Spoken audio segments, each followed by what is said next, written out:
Manana tsy afaka manao politika ary tsy manao politika fa kosa mitondra an'ireo tatitra samihafa miankina amin'ny hetaheta ny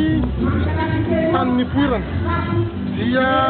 fanerasera ihany koa an'ireo havana sy ireo ray aman-dreny any an-toerana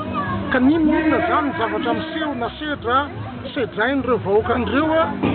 dia mahazo tatitra ny fikambanana dia an-drenivohitra ka rehefa mahazo an'izay tatitra zay ny mpikambana sy ny fikambanana dia an-drenivohitra dia manao tatitra amin'ny alalan'ny miaino manjery na tonga dia mivantana any amin'ny fitondram-panjakana mba henono ny fitondram-panjakana ny hetaheta sy ny zavatra manahirana sy ny zavatra sarotra hiaina n'ilay faritra. Zay zany no andraikitra sy adidy raisin'ny fikambanana manoloana fampandrosoana any an'ilay toerana.